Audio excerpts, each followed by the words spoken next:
Hello and welcome to Musings of a Masterly. I'm Hiral and today we have a parent Pathshala with someone very interesting. Today on parent Pathshala we have Dr. Hiral Naik. She's a pediatrician. But you know what's the best thing about her as a doctor and pediatrician? When she gives an injection, वो दर्द नहीं करता है. There are children who will literally be there and then they will stand up and ask, "Ma'am, did you really give the injection?"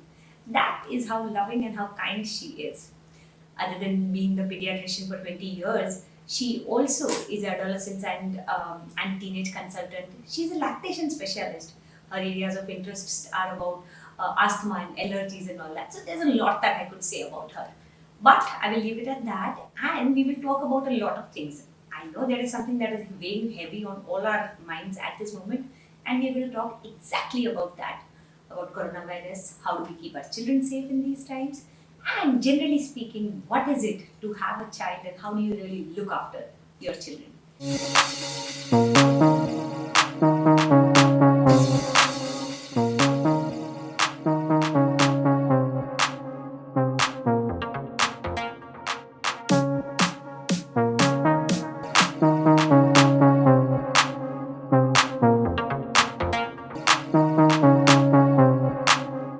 Hello and welcome, and thank you so much for making time for us. Thank you, Meenal. That was a real generous compliment from you. Thank you so much. Appreciate you deserve all of that. So, yeah, today we're going to talk about essentially, firstly, of course, there's this coronavirus that is weighing literally heavy on all of us as parents, teachers, all of it. Before touching anything and everything, we kind of worry, is this how you're going to. And while there are like a million and trillion posts about washing hands and doing this and that and all of that, I would want to hear from you about where does this start from? So a little historical perspective of what is this as a pandemic, what it entails. So that would probably help us take this further. So as we all know, the current coronavirus is known as the novel corona or the COVID-19. Okay. What does that mean? That coronavirus has been there forever. It was there. Oh, okay. So coronavirus had been here, huh? We had corona in humans and we had corona in animals also. Okay. But the difference was that the animal viruses could not infect the humans. So what has happened is at times these viruses which are there in the animals, they mutate, so the genetic material of the virus changes a bit, such that they can infect the human. And that is what has happened with the corona. If you think of the other viruses which have caused terror and pandemics earlier, like the Spanish flu or the H1N1, which is the swine flu. True. So the Spanish flu, the virus came from a bird. Okay. In swine flu, swine means pig. So the virus originated from pig and then came to human. In corona, it is assumed, or right now we are still in the presumption form, that the virus mutated from bat and maybe snake, that is what they are saying, but bats. So now when the virus mutates and can affect the human, it can be either animal to human transmission, not always human to human. But in this novel corona, the COVID-19, both the mutations happened. So even animal to human and human to human. Okay. That is the reason that it is spreading so rampantly and so quickly. Okay. So the worrying part about corona is that, statistics have ranged from mortality, the death rates from 1 to 2% to certain places where there have been very high number of deaths. The thing is, the virus is really spreading fast, affecting too many people, but not killing as many. True. So it is more important that we don't let the virus spread. Absolutely. So that the people who are vulnerable, like the elderlies or people with diseases, they are saved from bad consequences. True. And in the past also, humankind has faced such pandemics, and I'm sure we will come out victorious. But in times like these, how do you boost your child's immunity? What is it that we as parents, because our major audience is parents, we have young children, so how do we take care of it? हाथ धोना is one thing, but 20 seconds के लिए बच्चे को वहाँ पे खड़ा रखना is a task at times. And also, how often do you do that? What is it that you do? So if you can just share. So talking about immunity, we Indians have this concept of good immunity, and we can fight. We Indians are strong and we'll fight the corona. But for this one particular virus, which is corona, none of us have the immunity Okay. to fight this virus. Okay. Because it has not been there, so we don't have antibodies. Exactly. So, what is immunity? So, when I give a vaccine to a child, what am I doing? If I give a measles vaccine to a child, I'm injecting the measles virus in the body of the child. Oh. Only difference is that virus which I'm injecting is a vaccine virus and not a toxic virus. Okay. And that virus in form of vaccine will generate an immune response in the body of the child. Okay. So the child's body knows next time measles comes, child has already been exposed to measles. Now with corona, we've never been exposed to this novel corona or the COVID-19. So the immune system of our body has never seen this virus. So we don't know. So not a person in this world has immunity against corona. Okay. But we may develop it if we get exposed more and more to the coronavirus. So one thing is there are myths that if you eat this, you drink this, you do that, you will fight corona. But for corona, immunity will come only if you get infected with corona. Okay. Or in future if we develop a vaccine. So the thing right now to prevent is sanitization, washing hands frequently, respiratory etiquette and hygiene, which is like sneeze in your elbow, wash your hands frequently. If you touch doorknobs, if you touch table surfaces, if you touch any public surfaces, immediately wash your hands. Don't touch your hands on your face, eyes, mouth, nose. Your hand should be at a distance from your face. Okay. So these are the things we have to keep repeating to children. As you said, it's very difficult to get children washing hands every time. So the best thing is keep them indoor, keep them in your house so that they are least exposed. Okay. So currently, next 15 days are going to be very, very crucial for India, how we handle this. True. And we are recording this on the 19th of March, and we really don't know how this is going to pan out, but hopefully so far India has put up a brave fight, and we're all hoping that we're able to overcome this. We will if we maintain social distancing. Absolutely. Social distancing right now is the most important part. If we do that successfully, we may avoid the community transmission phase of corona, which generally comes in the 3rd or the 4th week. Okay. As of now in India, there is no evidence that the community transmission is happening. Has happened. But as you know, India is like this densely populated place, right? So for us to maintain that social distancing, what you mentioned is right. But for us, there are so many people in one house, etc., the mass transport. So for somebody who has to take a transport, or for some children who have parents coming via mass transport, the child is probably not going, but whose parents are traveling like that. So what are the steps that could look? So currently, as I said, we are still not in the community transmission phase. So social distancing may be possible at this stage. Okay. Once more and more people or the entire population gets affected, then it is going to be very difficult to have social distancing. Like currently, people who have traveled from abroad are mainly affected. So they may be, they can manage to stay at home, those few people.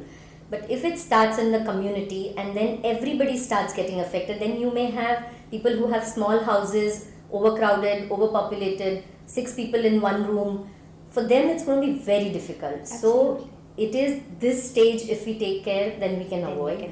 Now, second question, that if parents have to travel by a public transport, first thing is avoid non-essential travels.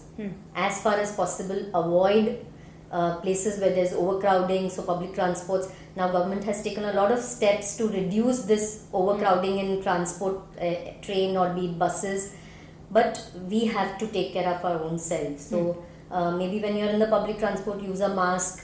If you see people coughing around you, stay away or ask that person to use a mask. Come home, take a bath, change your clothes, have a thorough wash before you greet or meet your child. That's one of the most important things. Like whenever you've gone outside, remember in one way or the other, you have been exposed to something that you might pass on to your children, that you might pass on to your family members. So it is like imperative that we don't become the carrier. Yes. Rather than and as you said, for the carrier in corona, it is really known that people who have very good immunity don't show symptoms. So you can't me tell. and you, we may be carriers. We are hale and hearty. True. But I am a carrier. And I go home, I have an elderly at home and I transmit my infection to that elderly. So who will get the infection and disease? If I didn't get it, but that person may get it. This is one point that we have to rise. We have to rise about our own personal thing, and we have to do it for the society. We have to do it for others. True. Yeah, it's not like only when you fall ill is when you take care. Even when you are hale and hearty, you will have to take care. Great. So thank you so much for sharing all that. But now coming to the general health of children. So kind of understanding on a daily basis, because viral infections, I'm sure you come across like hundreds of them in a day and all that. As parents, very often we come across our children, isko to viral hai, viral ho gaya. We face a lot of absences because of different problems and all that. So I would want to understand the general immunity that we could build, and how do we do that? And then so as we've already discussed for corona, same holds true for most of the viruses. Hand hygiene, respiratory hygiene and etiquette. So most of these viruses are respiratory viruses, which means they are transmitted through air. So if I sneeze and I pass it on, I cough, I pass it on, or through droplet. If I sneeze on my hand and then I touch a surface and the virus is on the surface, you touch that surface, you get it. So first thing is the etiquette and the hygiene. Now building your own immunity, you definitely gradually, slowly as the child grows. So when we call it a playgroup syndrome, when a child joins playgroup at 2 years of age, the first 6 months, every child keeps coming back to the doctor with some small or the other illnesses. Absolutely. And we counsel the parents that this is a part of growing up, don't worry so much, and they will become immune to it. So that's the same concept I said, that you get exposed to a virus and you get immune to that virus. So if there are certain small illnesses, don't really need to give medications. You can do home things like warm water, liquids, warm soups. Vitamin C is very good, so good amount of fruits, vegetables, and having a good hygienic practice. So cut your nails, have a bath twice a day, brush your teeth well. So all of those things are the basic things are very important in prevention. Absolutely. And in spite of doing all that, as you mentioned, even in order to develop the immunity, the child is going to take to some infection once in a while. So another thing that as because I'm here in a school, I would like to say, I have children like a 4-year-old or a 5-year-old, and the mom says, doctor, he has to get well in a day. I say, why? Oh, he can't miss his school. So now I jokingly asked that they've started taking board exams in 4th standard. So so one thing is, if your child is unwell, please don't send them to school, because you're risking the other children. And so commonly I get parents saying, उसके class में कोई बीमार था, parents समझते नहीं है, बच्चे को भेज देते हैं और मेरे बच्चे को हो गया. So you blame the other parents, but when it comes to our own child, we definitely send our children when they are unwell. Please don't do that. Are there any specific milestones or things that parents should be aware of? कि ये उम्र का बच्चा ये कर सकता है, इसके लिए the child has to wait. Like we've had parents at the age of 1.5, 2, they want the child to kind of write and because some other child is doing etc. So in terms of physical development of milestones, is there something we could refer to as parents? So these days as parents, maybe it's the single child that most of us have now, 1 or 2 kids in the house, and all adults focusing on that one particular Dada, Dadi, Nana, Nani, Mummy, Papa. So 6 adults and 1 poor child. So a lot of expectations are mounted.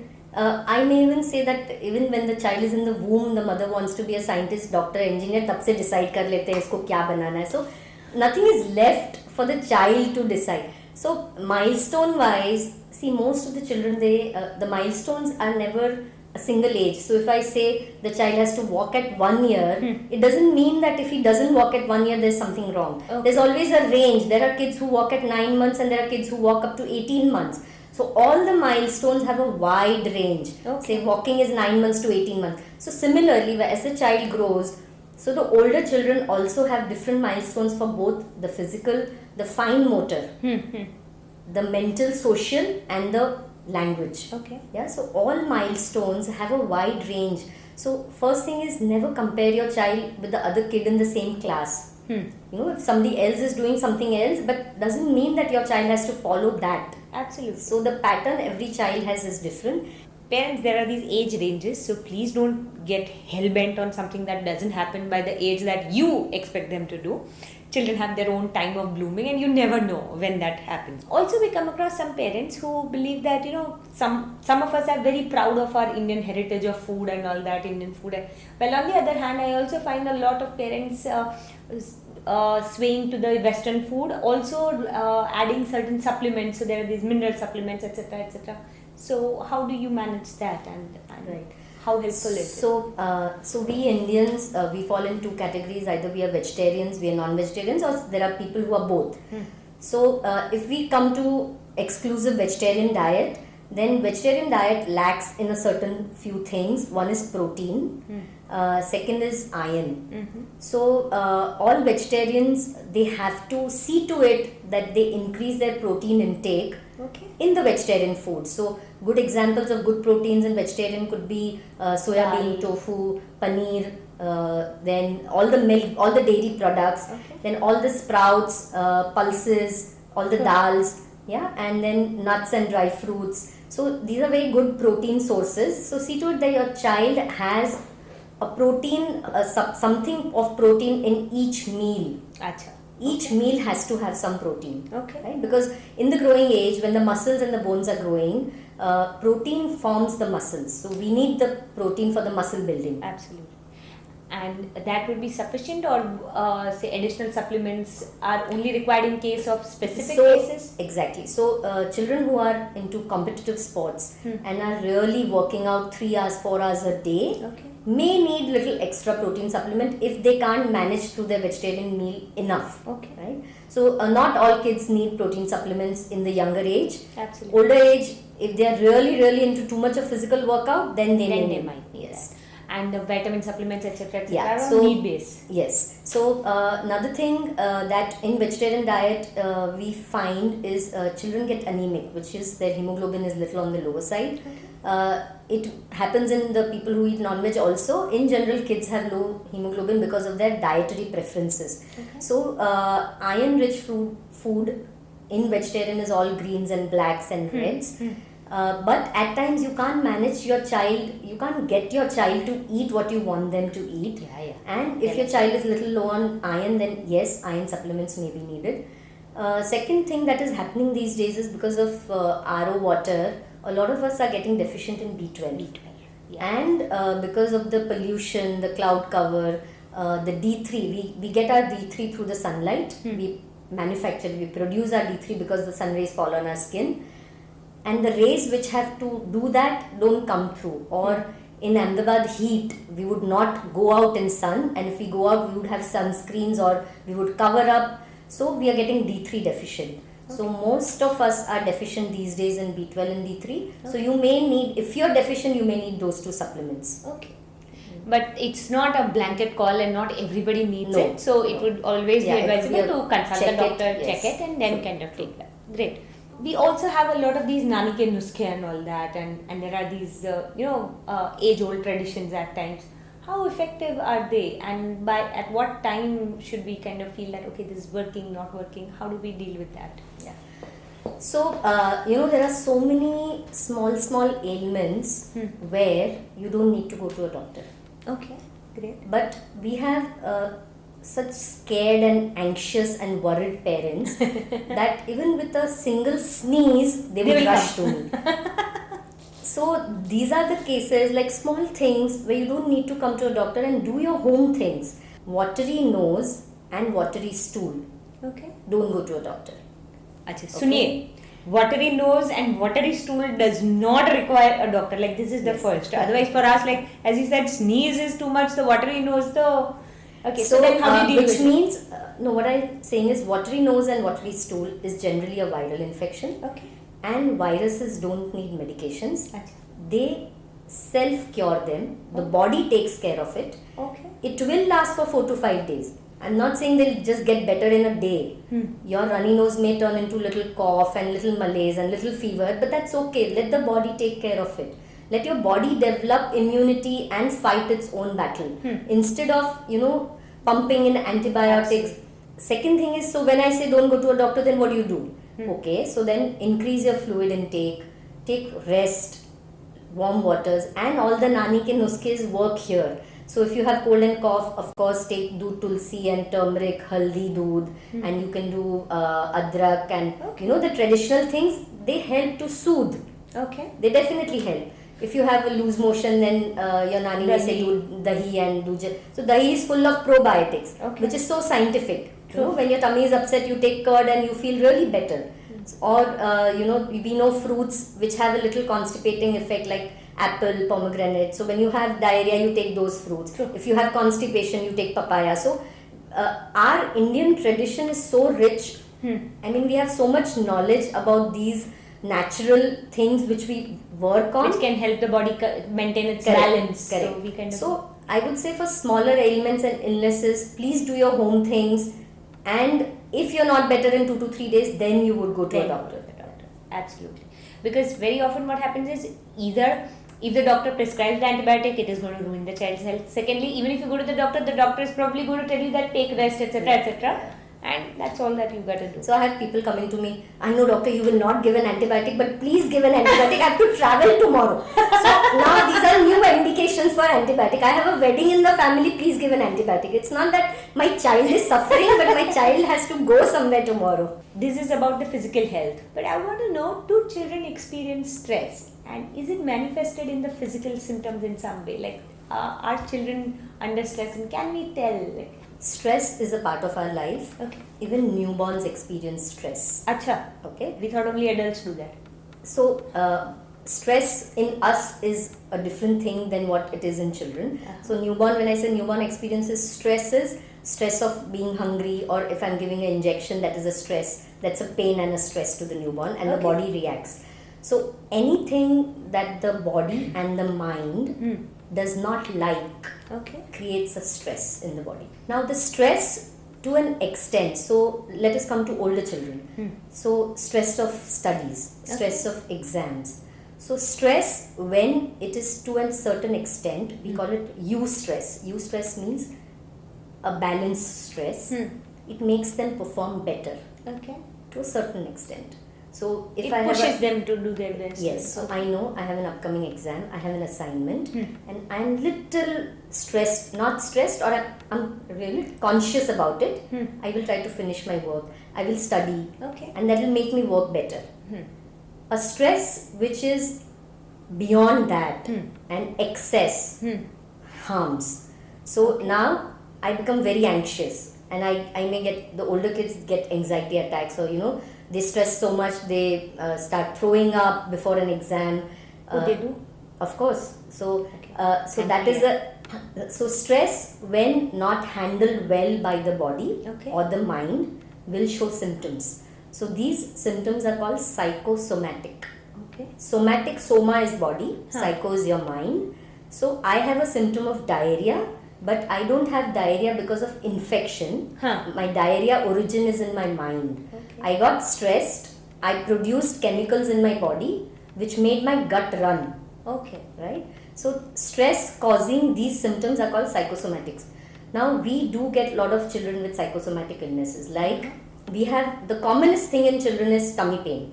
So we have these so parents coming in, इसका पेट दर्द करता है, जाता ही नहीं है, he keeps complaining again and again and again. And then when you probe and counsel, and you realize there is some problem, some equation not good in the family, some equilibrium imbalance. So children do, so children who know how to express. So a child who says, okay, I don't like it, I'm getting stressed, will handle stress better than a child who can't express.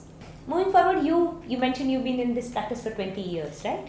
So have you noticed any changes in the kind of illnesses, as well as in the kind of children who've been coming to you, kind of parents who've been coming to you, the kind of questions that you've been facing, and what are those changes? Changes in illnesses, if you say, yes, with more and more good vaccines that are available, we are hardly seeing any serious and dangerous illnesses in children who are vaccinated. Good. So mainly now my practice has shifted from more of those bacterial and typhoid and jaundice practice to more of viral and cough cold. So the diseases are getting milder. So that is a good part. Because of the vaccination, I would definitely say children are healthier these days. Absolutely. Coming to parents and children, there's a big shift that I'm observing. All of us are observing, obviously, both in parenting and how a child behaves or does what he does. Okay. These days, I call this a world of instant noodles. Yeah, Maggie 2 minutes noodles. So parents, they come to us, they want quick recovery, quick results, everything has to be instant. Same for children. They need this instant gratification. So when we were small, we didn't get our treats or toffees or ice creams whenever we wanted. You had to earn it. Like you had to earn it. It's not so with these days children. So child demands and he gets it, or he gets it even before he demands, right? So child is not appreciating and not getting the value of things that he has. Okay. So that is one thing. Second thing is happening is a lot of materialism and consumerism. So a lot of gadgets and so toys, fancy toys are replacing the good quality time parents would have spent with a child. Okay. Online games are replacing outdoor games. Especially in teenagers and older kids. Children are becoming more of couch potatoes, sitting in front of TV or gadgets and doing that. These gadgets and social media, online YouTube videos, they are replacing your grandparents' stories, your grandparents, things, the incidences they would share, and the talks that you would have with them. They are getting replaced. So basically, we losing out on human relation and going into a virtual world. Okay. And the children also, they need everything that they want. They're becoming very, very demanding, and they've not learned to hear a no from parents. Okay. So, and you see this in your practice? I do see it in my practice because a lot of times I see kids misbehaving when they come to the clinic and arguing back, fighting back with their parents and arguing very rudely. So we've stopped ingraining our values in our children. That is what I feel. Yeah, so that's definitely something that all of us as parents will have to take up. At the end of the day, our children, in some way or the other, reflect how we have worked with them. So it's time for us to take stock and look at a lot of things other than just the physical health.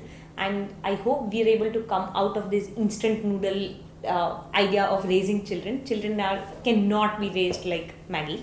So on that note, one last question for you. Is there a chance of coronavirus vaccine coming in anytime soon? Like what is it that we are looking at? Not anytime soon. So we are hearing that US is doing trial on human volunteers.